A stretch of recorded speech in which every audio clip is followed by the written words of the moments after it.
Like, I try to look at things and say, like, does it pass the eye test? Yes or no?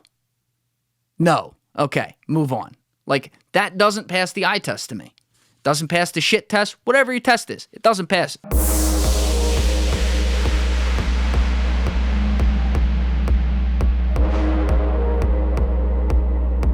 Whenever you want to make major changes to a system, a process, or an institution, one of the first things you should do is figure out what's gone wrong to get you to this point in the first place. And that's really what this 3-part arc on college was all about. I've heard the complaints, just like you. People have really started to question the worth of college because the costs are out of control and the debt that students are taking on as a result is out of control. And so instead of just taking that as creed and just saying, oh, it's a problem, we spent the first 2 episodes of this 3-part series going through the numerical and statistical context of that problem. We identified the massively increasing costs since 1980 and the fact that they've gone up from 1980 to 2017 by 141%. Editor's note. We don't like fuck-ups around here, so let's fix this right now. That number you just heard me give of 141%, which was referring to the increase in the average cost of college for U.S. students since 1980, in real dollars, inflation adjusted, is actually not bad enough. It's worse than that. The real increase is 165%. Before this episode, I accidentally wrote down the increase since the end of the 1982-83 school year and not since the end of the 1980-81 school year. And by the way, if you remember from 2 episodes ago, when I first correctly cited that 165% increase number, this data was from the NCES, and the data ran through the 2016-2017 school year in real dollars. Now that I got that mouthful out of the way, you will hear me come in 2 more times about 40 or 45 minutes into the episode where I again state the 141 number and not the 165 number. I want to make sure we're all clear here. So, as always, sources are in the show notes on TRENDIFIER.com. Check out where I got everything. Just want to make sure all the information's correct so that we can move on. And if there's nothing else, take it away. On a real dollar basis, we've identified the astronomical levels of debt that have come out of that are into the trillions now for students who are just trying to go get an education. And now in this episode, we're going to dig into how it was enabled to happen within our culture. We talked about the GI Bill. We talked about how that was a huge push post-World War II, and certainly you get the stamp of approval from the federal government and the encouragement there, good things are going to happen. But college has essentially gotten to a point since then that they have convinced all students in high school around the country that not only is going to college a critical component of the American dream, basically like a must, but it's unfathomable to consider not taking out 5 to 6 figures of debt just to be able to go, regardless of the results it may get you or may not get you in your life. They don't care about that, and we don't question it. And even today, we are still not at the point where people are legitimately questioning if they're not failing out of high school, oh, am I going to go to college or not? It's like assumed. So we'll go through that, and then we will close the episode with me making a case as to why college needs to remain a critical institution in this country moving forward and not something that we should rebel back against. But we will pose the questions to start some conversations around how we can look to improve it and how we can ask some of the harder things, including like, are there some people who maybe should be encouraged not to go? Are there some colleges who maybe shouldn't be around because they're not worth the cost or even close to the cost? But I don't want to waste any more time with the intro here. Let's finish this thing. College Part 3. I'm Julian Dorey. and this is TRENDIFIER. Let's go! This is one of the great questions in our culture. Where is the nuance? You're giving opinions and calling them facts. You feel me? Everyone understands this, but few seem to do it. If you don't like the status quo, start asking questions. I'm always amazed at how quickly new norms can develop in societies and even among small social groups. Meaning, one day you think something, you've been thinking it for a long time, and the next day suddenly this entirely new thing is this accepted reality. And I would argue today it happens faster and more than ever because of our constant, forget it, 24-hour news cycle, it's a 24-second news cycle. And the constant flow of information and sharing that we have as a result of the internet and things like that. But anyway, I think about this a lot when it comes to the institution of college, because after World War II, very, very, very quickly, especially once the government gave their huge seal of approval on the whole deal, you saw factions among parents form. Parents are the first people I'm going to pick on here. But it simply became a question of us versus them. Us being, oh, my kid's going to college. Them being, oh, their kid's not. And I don't think any of us would argue that one of the nastiest places of competition in this country is among parents when it comes to their kids. I mean, sometimes it's just flat out unhealthy. And the amazing thing is that college, the institution, leapt on this trend big time and pushed that narrative. Like, yes, if your kid is not going to college, big problem for Johnny or Susie there. And then they built it even more out, such that by the time we started getting past the baby boomers and into the Gen X going to college, for example, the conversation switched from us versus them to who went to the better school out of the kids. Like, now it wasn't even did they go to college or didn't they, but in the average middle-class suburban society in America, it was just accepted like, yeah, you're going to go to college, but where'd you go? Oh, my kid went to a better school. It was just a constant growth. For parents, college became an arms race, and their kids were the fucking weapons. And this is extended way beyond college, too, when you look at it. I mean, I drive around the corner, I see 10 signs and a full out front of the house congratulations statue, letter by letter, about some girl graduating 5th grade. I didn't even know that was a thing. But that's where we're at. Like, that's what parents do. And don't get me wrong, like, pride in your kids is awesome. I don't have kids. I'm sure I will be extremely proud of them if they're not total fuck-ups when I do. And I'm sure I will want to beam their efforts and accomplishments out to the world. I will practice some restraint in doing that, though, because it is insane how much parents do this. And you know what makes it all even worse? It's so obvious what I'm going to say. I mean, it's so fucking obvious. Social media. I love the idea. Many people have said this, so I don't know who to attribute it to, but a million people have said this at this point. But I love the idea of social media didn't change us, it just revealed us. So true, man. So true. People have always wanted to put their opinions out there as if other people cared. They have always wanted to talk about their lives and what's going on.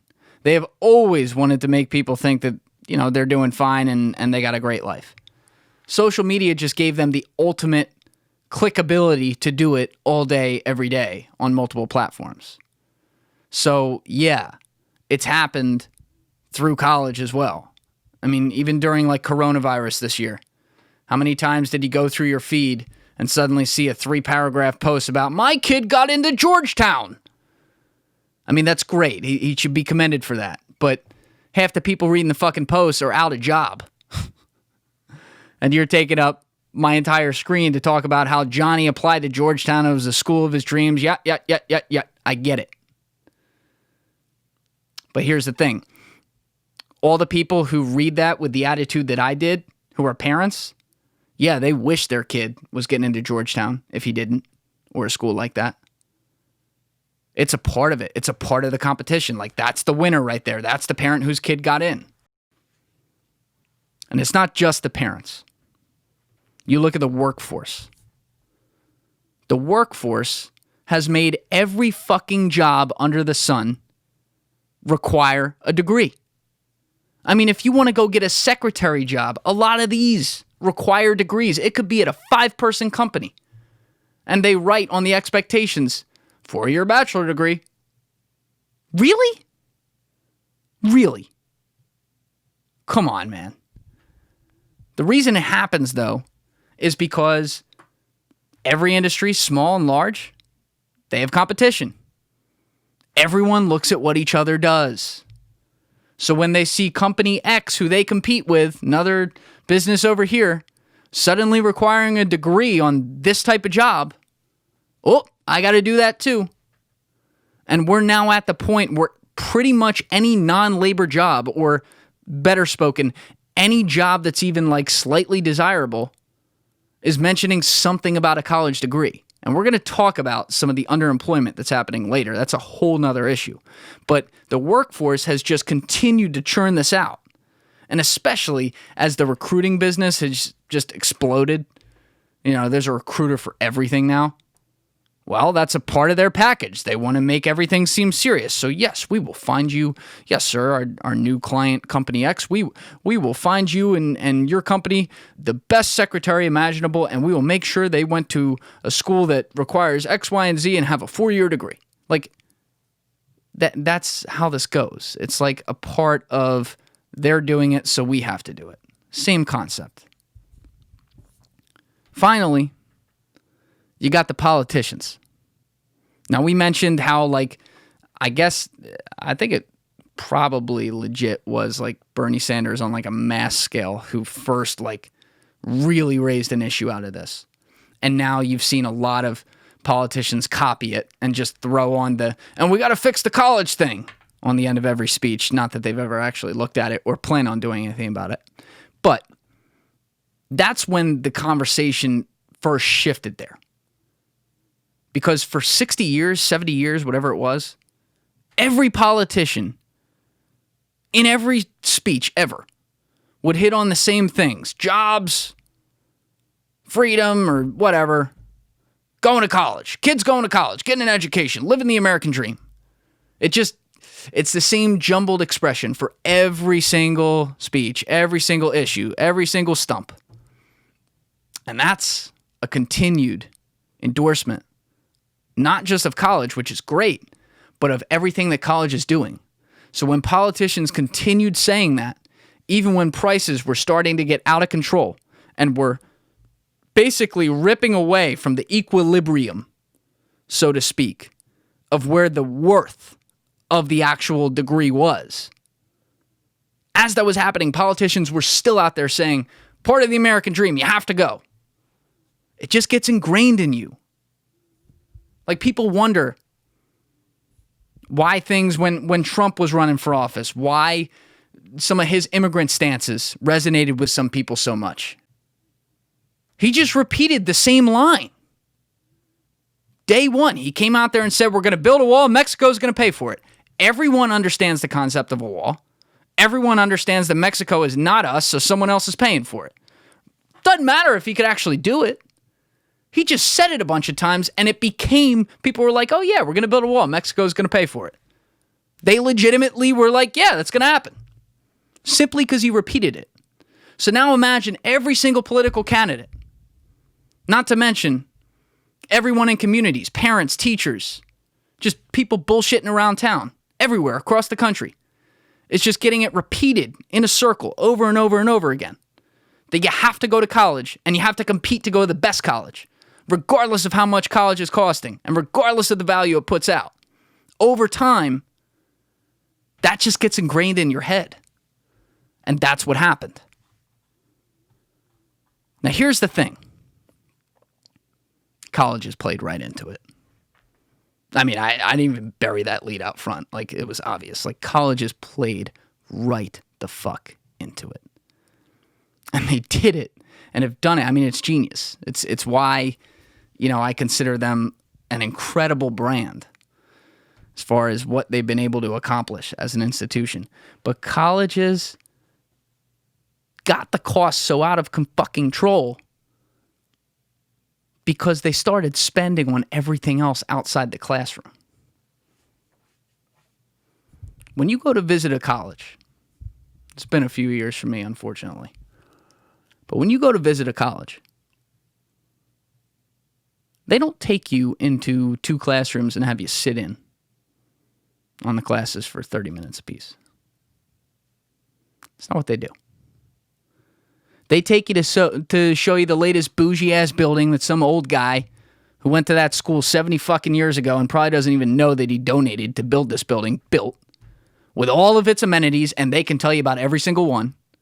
They'll show you my favorite one. At every college, or any college where it's applicable, they will take you out to the quad.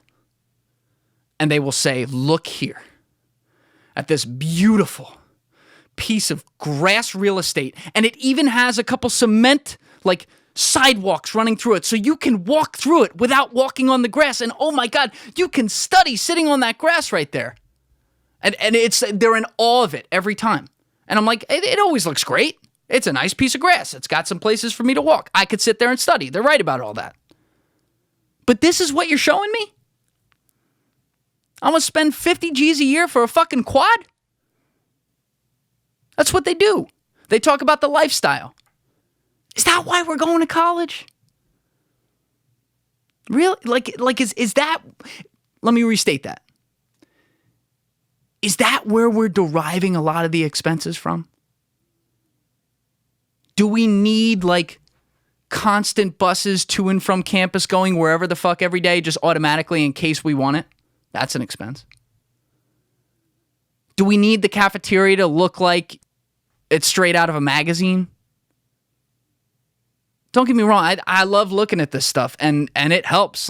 There's one college down in, I want to say North Carolina. I've never been there, but I've seen all of it, and I've heard all about it, and I've heard from people who went there. I think it's called High Point University. I knew a girl who went there and then transferred. And it is literally a resort. I mean, I guess it's kind of a solid school. I don't know much about it. But the way that they charge so much and get all these students to go there is this campus puts a really, really high-end 1% of the 1% of the 1% retirement community to absolute shame.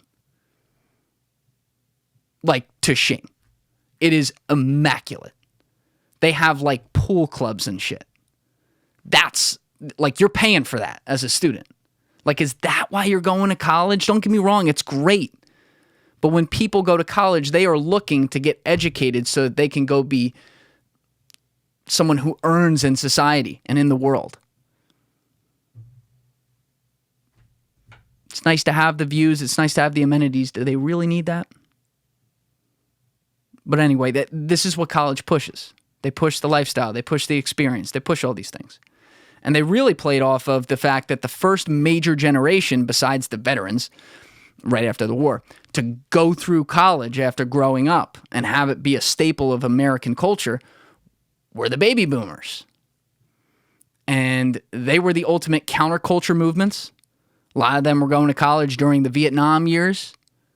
And they were all about individualism, getting out from underneath the traditional societies that they had grown up in.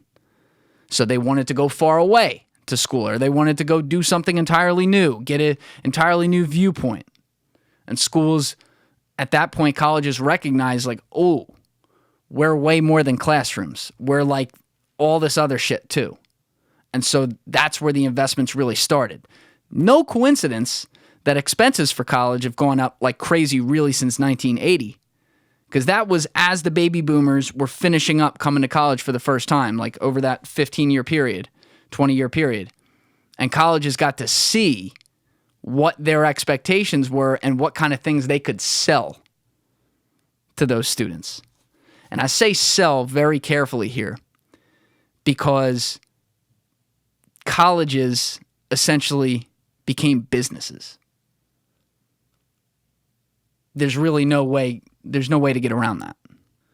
Now, back in 2018, Amanda Ripley wrote a great article on this in The Atlantic. I will have that link in the show notes. And she cited some data from a report from the OECD throughout a lot of her numbers. But she mentioned very clearly in broad terms, and then even went into some detail on some of the different departments and areas that these expenditures are going and how they're then coming back on the shoulders of students who have to pay for the education and pay to come to college. So one of the first things she talks about is the non-teaching employee expenses.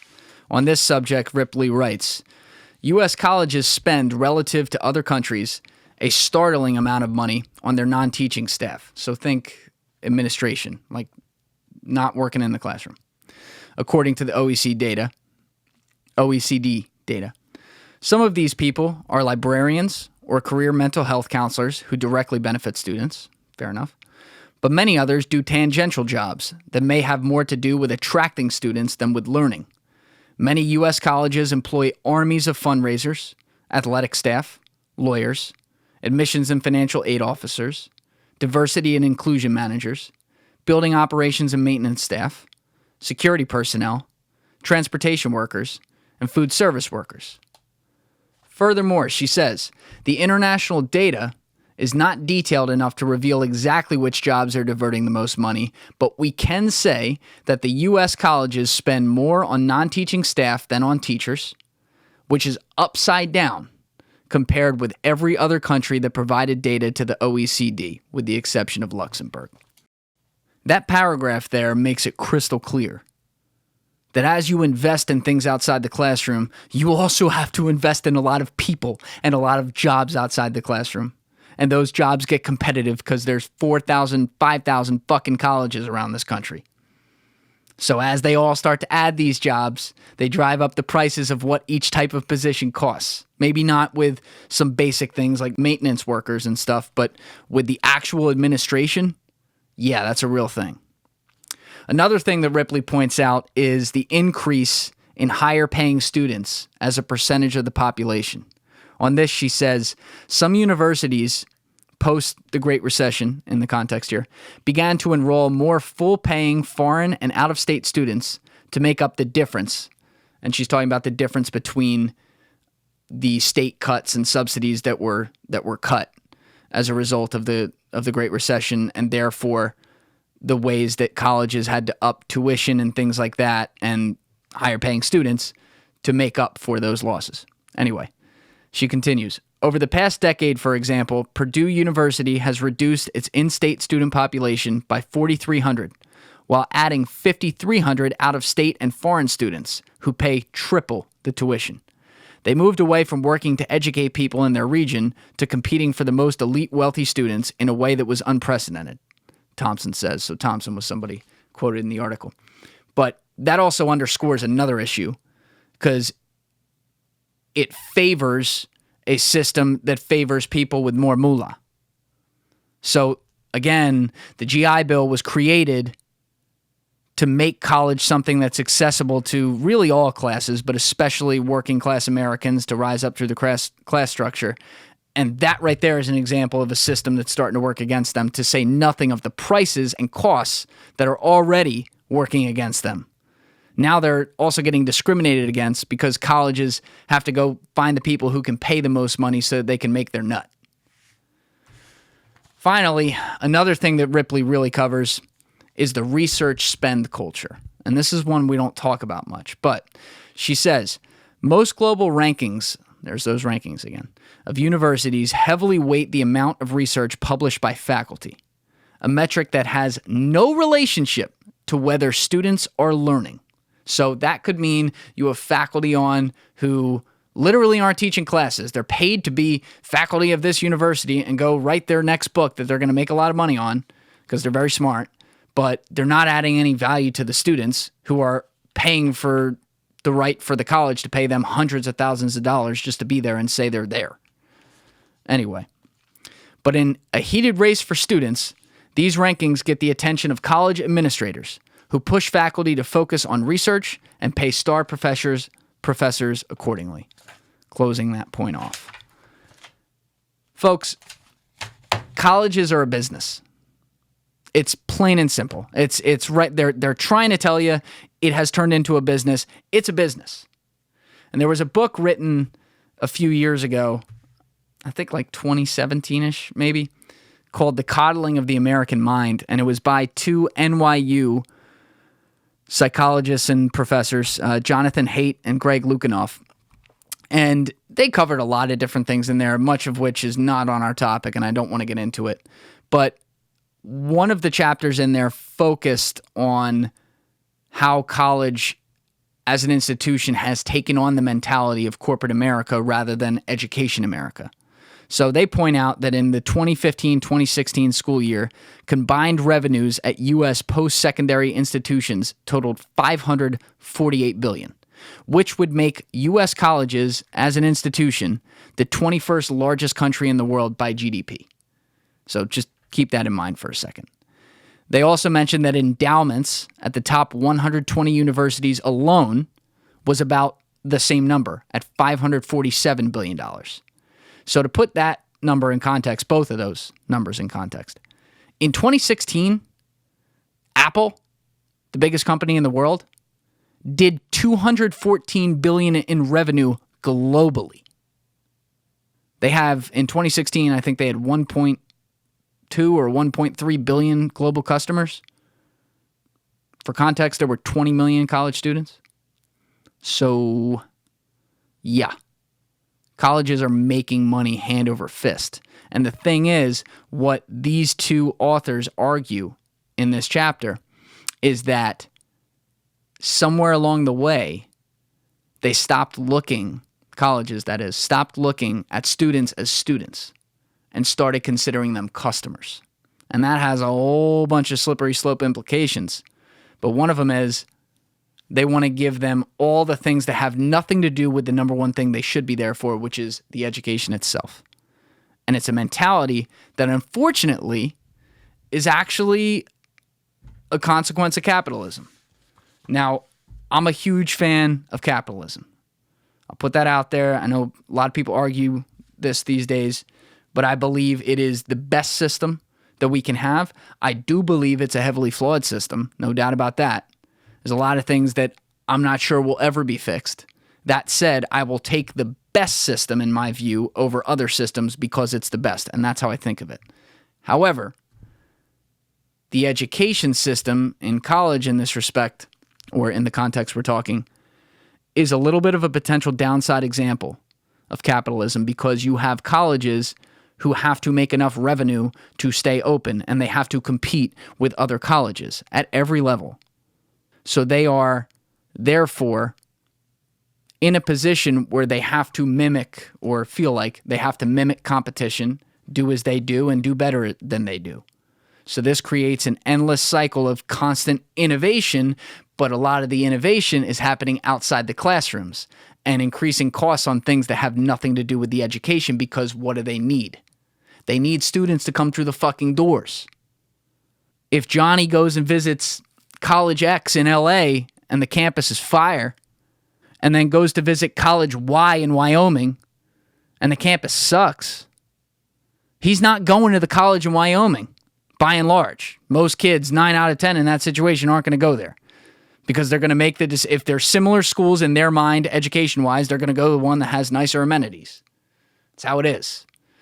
And the saddest part of all of this is that while costs are astronomical at every level of rankings across colleges, and I would even say they're way too astronomical at the best institutions, the spread between the best institutions and the worst institutions is not far. On a value-adjusted basis, we're so out of whack. I'll say it again. I'll say it a million times. The number one value going to college is your ability to get an education that is therefore going to make you have opportunities in the world. And let's call it what it is, opportunities to earn and opportunities to do well. And most people's goal to eventually be wealthy. So I picked out like a ridiculous example to go through this. I picked out Harvard against another school I'll give in a second. But Harvard obviously is always viewed as a top 3 school. It's probably the most recognizable college in the country, usually the first best, but that's a matter of opinion, I guess. But anyway, Harvard cost around just under $70,000 for the 2019-2020 school year. Now that is everything. Tuition, fees, room and board, all of it. So I went and identified like a really good state school. One where I know a lot of people who went there, some people who go there now. It's got a good reputation, the whole nine. And in this case, I picked University of Delaware. So University of Delaware in the same school year for out-of-state students cost over $51,000. Now, if I round those two numbers to like whole numbers here, 50 and 70, as they're actually a little closer than that even, but let's just say they're 50 and 70. That's just round math off the top of my head, raw math. That means Delaware costs, I think, slightly more than 70% of what Harvard costs. Now, Delaware's a good school. It's got a good reputation. My question is the University of Delaware really worth more than 70% what Harvard is worth? I don't know that there's 15 schools in this country that are worth 70% of what Harvard's worth. That might be a little bit of a stretch, but you get my point. There's 4,500 schools, colleges in this country. And I just picked out like a really good one. Not like a top 50 one, but a really good school. And its cost is not that far off the literal gold standard of college. So we've taken, think about that, Delaware, good school. Think about all the schools that are costing a similar number or a ridiculous number, whatever it is, who are way worse schools than Delaware. Now think about their percentage to Harvard. You could be going to a shit college, like a shit college, and paying 55, 60% what you'd be paying if you went to Harvard. That doesn't make sense. Like I try to look at things and say like, does it pass the eye test? Yes or no? No. Okay, move on. Like that doesn't pass the eye test to me. Doesn't pass the shit test, whatever your test is. It doesn't pass it.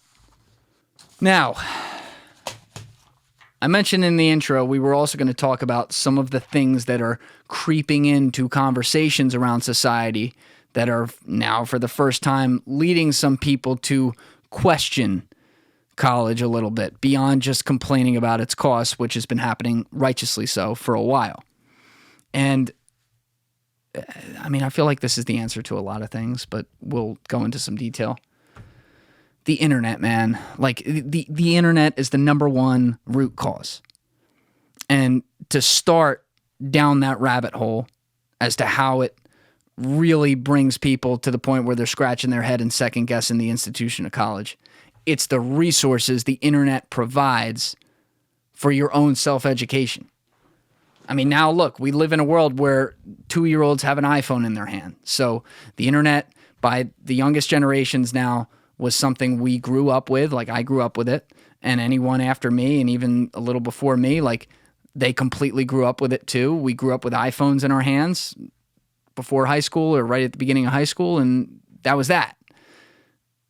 Now, people are seeing the value of things like MOOCs, so massive online open courses, which in some cases have like major league big time professors who have their content available online for you to follow with a set structure and learn about whatever topics you want to learn about.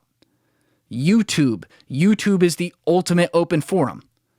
The number of things that you can, I mean, the interaction you can have on YouTube alone going down the rabbit hole and digging through topics, both good and bad, but let's just focus on the educational end of things. Like if you want to really dig into psychology, you can go find guys who post their courses on there that are from legit places. You can go find experts in the field posting up content around topics that you want to learn more about, and they will direct you to places where you can learn more. You don't have to go to a library anymore. Haven't had to for a while. Your library is Google.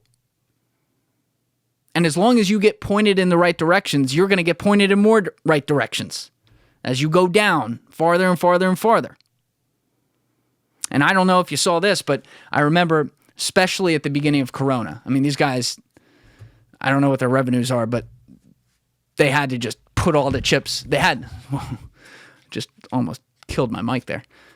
But these guys who run this masterclass thing, which I'll get into in a second here, but they must have just pushed all their chips into the middle right at the beginning of Corona. Because I'm telling you, every single feed I went on any social platform, every other ad or every ad was like Neil deGrasse Tyson, Hans Zimmer, Skrillex, or whoever they had teaching the EDM course, Bob Iger, all these huge names who they had teaching courses. And for those of you that don't know, when I refer to Masterclass is this relatively new company that creates, let's call it what it is. It's literal 4K content, like beautiful high-end video with leaders in fields. So like Jane Goodall teaching you about like animal behavior. I mentioned some of the names out front, like Iger and Hans Zimmer teaching you about music and stuff like that. And you sign up for $15 a month and you have access to all these different experts who teach their field, their expertise. Now, I haven't done it myself. I'd be curious to hear about some people who tried it, but it fits the subscription model. You get access to some of the most brilliant minds in the world, and you get the resources to figure out how to further educate yourself in their fields, like from these people directly. Now, it's not like a classroom where you can go up and talk to the professor after class. That part doesn't exist, and that's a question that, the internet's still trying to figure out on some of this stuff. But it just goes to show you it's another resource that the crowd and the ability for instantaneous access is allowing people to look into to educate themselves. Now, it may not give you a degree, which still presents an issue, but my point is these things are starting to add up. And as they add up, we get to the point where, a levee could break on this and suddenly people are saying, fuck it, you know what? I'm not going to, certain workforce places are going to say, I'm not going to require a degree to get a job here, and then their competition will start doing it. And it'll happen because they're starting to find that people are self-educating well. We're not there yet. People aren't good enough at doing this. And I think, by the way, one of the major problems is a big part of education is having a curriculum and someone else who's an expert organizing it for you and keeping you accountable. And everything I just mentioned, minus the massive online open course scenario, depending on what course it is, it's kind of up to you to be accountable. So in our ADHD world, a lot of people don't have the ability to do that. So this is not a substitute yet. I'm saying starting to formulate a way that it could end up serving as a substitute for education. Beyond that, though,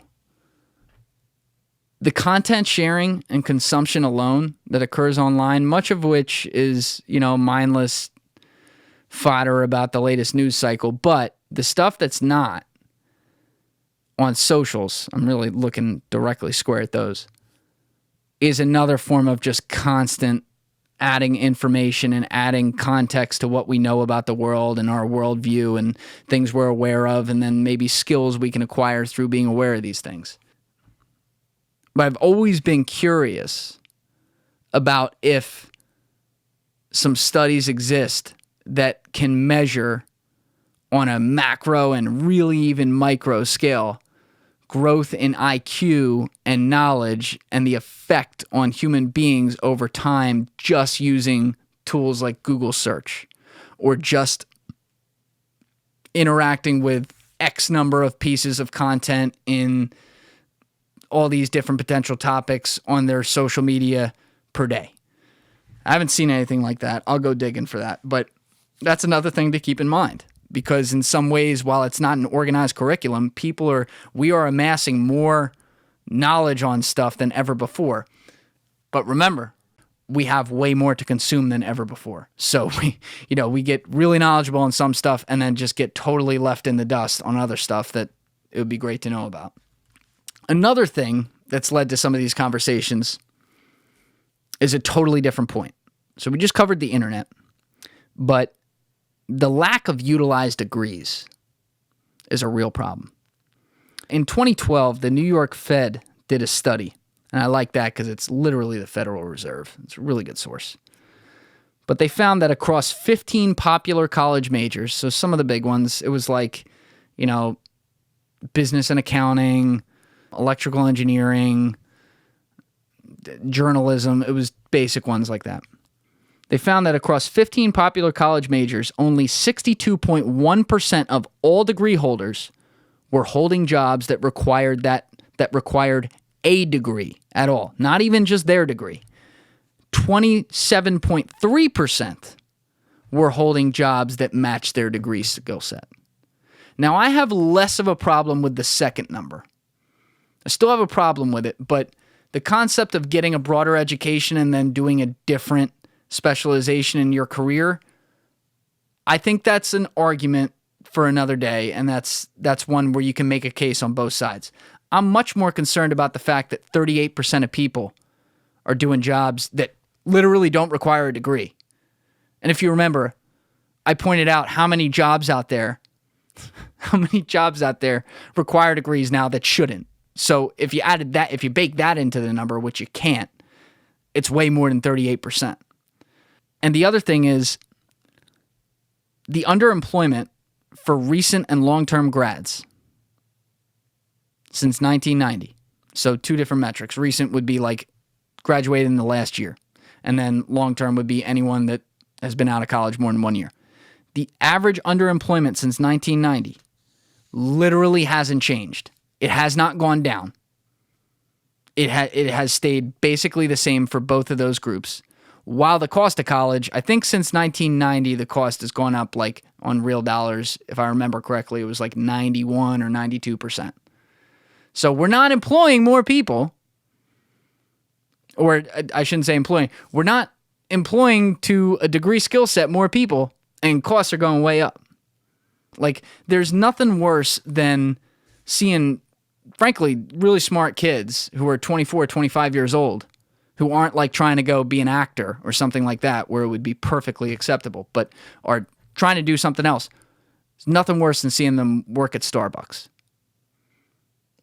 And I appreciate companies like that creating a lot of jobs so people can at least earn something.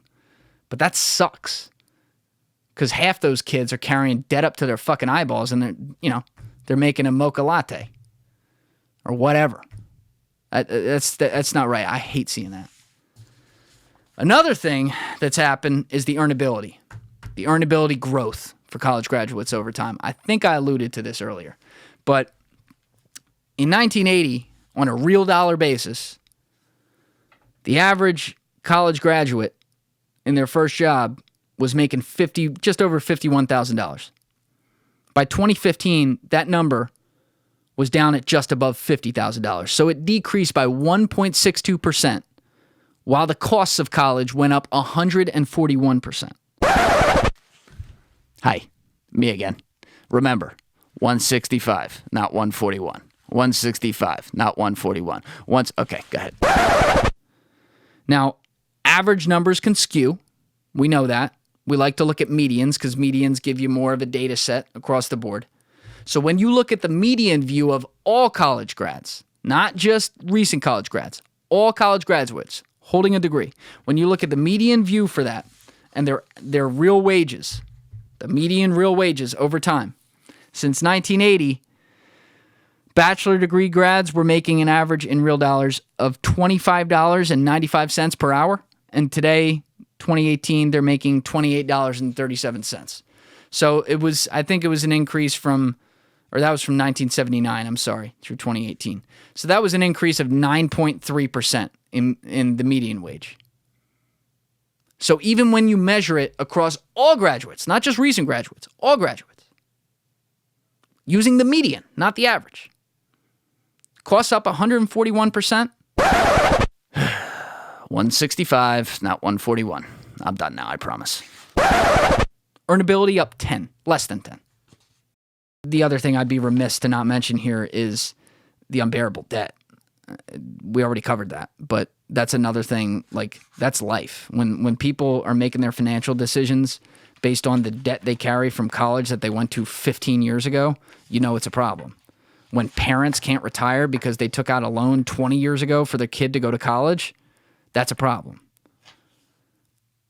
The last thing I do want to hit here that is critical, and look, my list is longer than what I'm giving right now, but I want to hit some of the main, easier to swallow points. But the last thing is something that has severe societal implications and is something that we're seeing play out in our political spectrum, across the entire spectrum. It's a common theme. And that is this concept of the great wealth divide that's happened. So we've seen since the 1980s, the difference between the top 1% and the bottom 99, it's inarguable. It has increased. We've even seen the top 10% break away from the bottom 90%.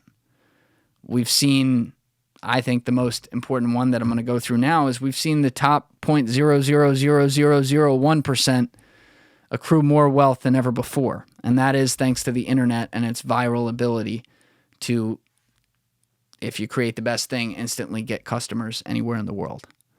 So one of the things that really dropped my jaw, to put this in context for you, is just looking in the United States out on the West Coast in circa Silicon Valley.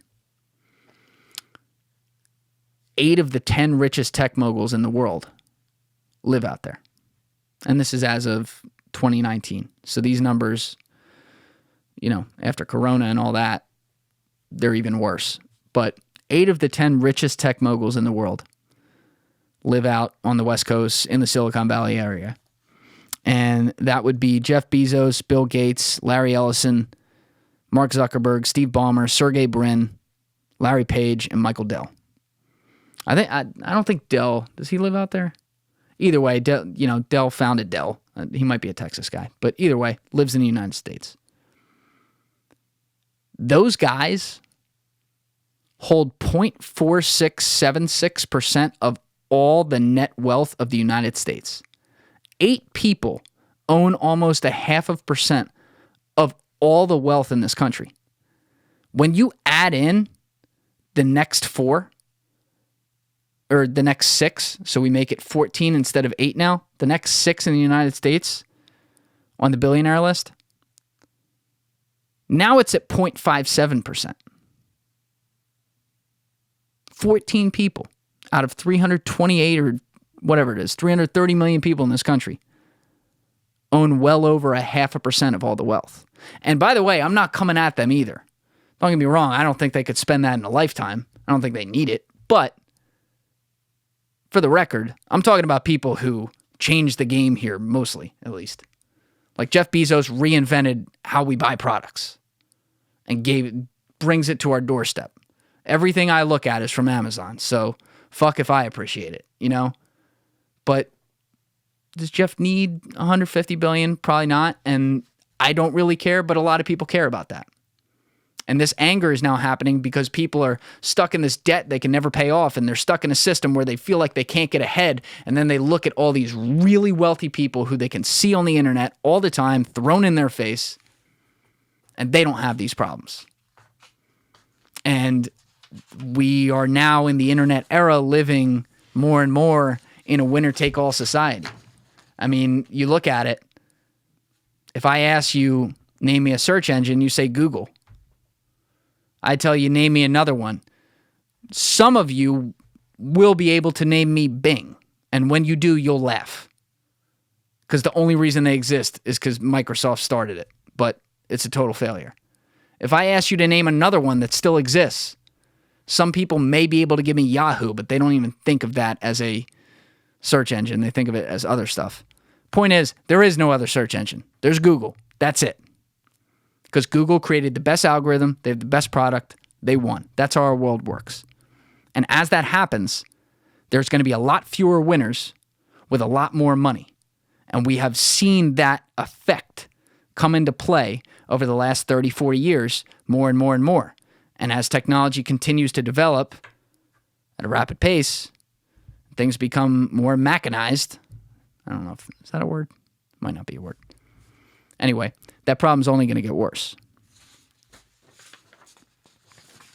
And by the way, I'm sorry, I got to mention this one. I don't have this in here, but now with like Corona, people going back to school this fall now, these schools are still charging like full price. And they're not going back to school. They're going back online, on Zoom. You're paying debt for now what's going to amount to at least 2 semesters, because we already had one mostly, maybe 3, who knows, where you are paying for a full college education and you're not even fucking there. We just covered how these campuses charge for all the expenses they have on campus to go there, the experience, the shit they sell.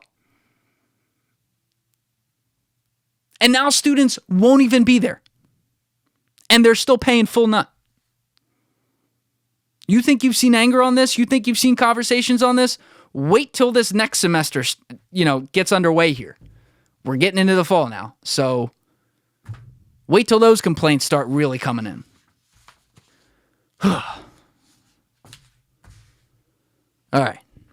Now that I got all the negativity off our chest for however long that was, I told you I was going to close on some things that support college. So first, some things I found that I think got to get mentioned that aren't a part of the broad case. They're a little more exact. Number one, the lower income bracket, there's no arguing, across America has seen consistent growth in attendance over time. And so this is where the system has worked in the sense that we are at least granting access to people that don't have as many resources or aren't from as much and have the ability to at least get a higher education and maybe move up the class structure. That's a great thing. As I did cover in the last episode, unfortunately, we're not doing enough because too many of these kids are actually carrying like the most debt. And they never even get a chance to go after their dreams in many cases because that becomes the center of their life and how they make every career and personal decision. That said, it's a very positive trend, and it's inarguable. I'll have that link in the show notes, but it's since 1975, college enrollment by income level, the low income was at like 30%. It's up at around 60-ish% now. So that's a serious increase. Number two, and this one's a little less positive, but it's true, the societal constructs we talked about. Jobs are requiring degrees as a minimum threshold to be able to go after any desirable job. You got to get a degree. And as of right now, that is still not really changing. We did see like Ernst & Young. This was interesting to me, and I thought more might happen. But in like 2015 or 2016, Ernst & Young, one of the big four, announced that they were no longer requiring bachelor degrees for their entry-level consultant jobs. And their reasoning was like light on detail, but if I remember correctly, it was a part of it was they were saying that a lot of the skills that they look for to be able to go in and solve problems for their clientele don't necessarily require the collegiate curriculum due to resources that kids have, basically the internet, now coming into the workforce for the first time, having had it growing up. Interesting to keep your eye on that, but I thought that it would open up more of a levee than it did, and it didn't. I don't put as much stock in it, when Elon says you don't need a college degree to work at Tesla, because again, Tesla and companies like that in Silicon Valley are some of the places that haven't always required that for certain jobs because some brilliant coders are people who trained themselves in their basement when they were 6 or 7. As long as degrees are a minimum threshold for most of society, college is going to continue to have that same level of importance, and that is very much a part of its case right now. Another one is the wage premium between college graduates or from college graduates over high school only graduates. That premium has increased consistently forever, and it's increased a lot since 1990. One thing I would say is that the populations at colleges have continued to increase, though, until a few years ago when they've been pretty much plateaued since like 2016. 2016 to now is not enough data for this. We'll need to see these answers 20 years from now. But seeing that trend, you have to remember that as population increases, you are, at least on some level, taking some kids who in previous generations would have only gone to high school and not gone to college, and you're now putting them in college. So think of it like, mean to put it this way, but I'm just trying to use an example. If you have an A team, a varsity team, and a JV team, if you take the best players off the JV team and put them on varsity, JV team's not going to be as good. That explains a little bit of that. What it also explains, though, is that more than ever, you are seeing a serious skew between not having the college degree versus having it and what your earnability is. So that's a great case for college. But what I want to focus on for my own case here is some of the broad level points. Those are some specific ones. I felt like I needed to put some context like that out there to prove I'm not just talking out of my ass. But when I think of college here, I look at when it grew. And it, as I've said, I don't know, 600 million times now. Since World War II, the population at colleges has grown from whatever it was, like 1 million or whatever, to 20 million students. And in that time, if you remember, the GI Bill was put in as a part of a movement to cement America as the preeminent world power coming out of the World War II victory. And that, among other things, helped cement that. I mean, we have been the preeminent power in the world since then. There's really, I could go into metrics, but there's no arguing that. And I do believe that having a more advanced, educated society is one of the biggest reasons for that, because it adds talent. It also attracts talent. We bring in international students who want to come get this education, or after they get their education, want to come in and work among, and maybe even become a citizen of our country, but work among our citizens who are very well educated. It's a giant cycle of life that, in that respect, has worked out very well. Our whole argument here is that certain people have been left behind because it's been painted, it's gotten a little out of control with costs, a lot out of control with costs, and it's painted a broad brushstroke as to everyone should go. And that's kind of the issue at hand. But there's no arguing that one of the key pillars of any country is educating your society. And that's what we're doing. We've also mentioned the experience of college in a negative light throughout this episode.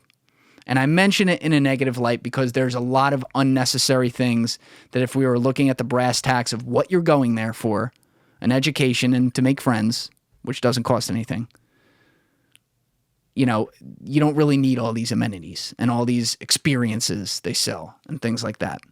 But to take the devil's advocate side of at least some of that and support some of that, because I do.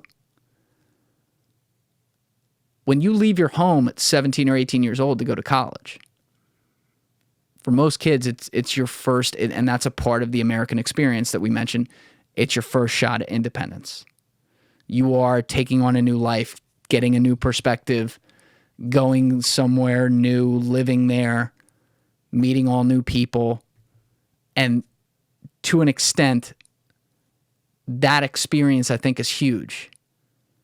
I don't know that I want to count on the resources of the internet for all 17-year-olds to go do that on their own without an organized place that helps them do that. I don't know that that's feasible. Maybe it is, but I don't know.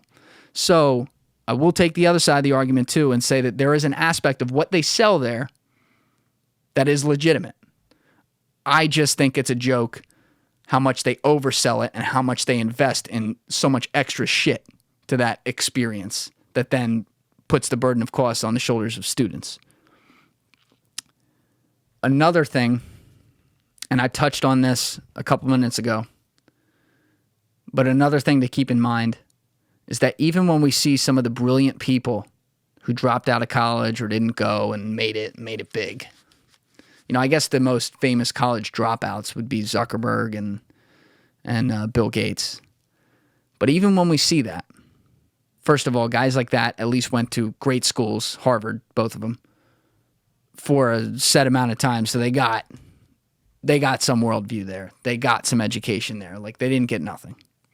And secondly, a lot of the people who are very successful, maybe even just went to college, no graduate school, whatever, they form their frames of thought in college. And one of the things I do really believe in, from my own perspective, so take this as you will, but I look at college, at least the education I got, I also did hit, I went to business school and that's what I thought I wanted to do, and I was right about that. Like, I knew I was into that kind of culture, I should say. So that worked out well for me. Other people, maybe they won't say this because their major or their field of study didn't work out this way, but I valued the focus of the education I got a lot. And I looked at the college as the education.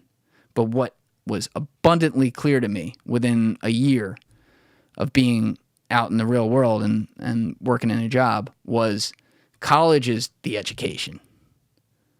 Your experience is the application. You can't educate that. How you attack things, what you go after, what you choose to do, where you move from, whatever, that's all on you. And so I think the value of college being built, that's what it was built on. It was built on education, not the other shit. I think that value is still critical because I know that helped me then make decisions for myself as I started to learn things as I applied them. I was able to relate back to some things I learned in college, which was great. And there were other things I couldn't, like real world stuff, real life shit. You can't always relate it back to education. Oftentimes you don't. But when it comes to how you evaluate jobs, how you evaluate companies, how you evaluate cultures, things like that, you can use your worldview from college if you got an education that you valued. In my case, I was lucky. I think I did. But I'm exhausted on this topic. I'm about out of bullets. The bottom line is clear. While it's still worth it, we've identified a whole bunch of issues with the system. I think we stand at a serious, serious crossroads here because we live in a world where everything's 0 or 100. We're polarized on everything. Look no farther than our politics than to see that. And the loudest voices in the room are the ones who get the attention. And so the polarized sides get the attention. And what worries me is that with college, yes, you have all the traditionalists who may be very, very educated who are like, nope, most important thing, let's keep doing it. And they'll say that, and they'll get some attention saying that. You're going to form the other side, though, and are seeing the early formations of the other side that says, fuck this. It's the system. The system's against us. It's the 1% versus the 99%. They're charging us an arm and a leg. They're fucking us for life, and we shouldn't go. We're not there yet. I haven't seen a huge crowd saying that yet at all. So it's not like a concern yet, but a concern for that crowd forming is real because I understand why they would. The opinions of those people are formulated from very legitimate areas of complaints. And no one's doing anything about it. We're just giving off the one-liners I've referred to. That's it. And so before that group forms and then actually leads to a full movement that pulls so many people out of college and really puts this country backwards in a lot of ways, before that happens, I like to try to spark some conversation that can solve those problems and prevent it. So I came up with a few broad questions. I'm hoping everyone else has a lot more questions of their own that they thought of throughout these 3 episodes that they come up with too. But any way to start the conversation is a positive to me. And that's all I'm trying to do. So I'll close with this, and then I'm going to shut the hell up.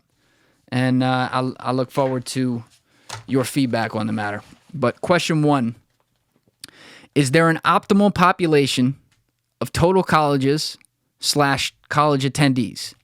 A specific break-even area where some combination of education above replacement, degree-based earnability, wage growth over time, and academic curriculum improvement over time can increase unhindered year after year.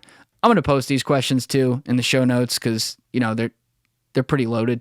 They do make sense, but, not the most simplistic way of going about it. That's on me.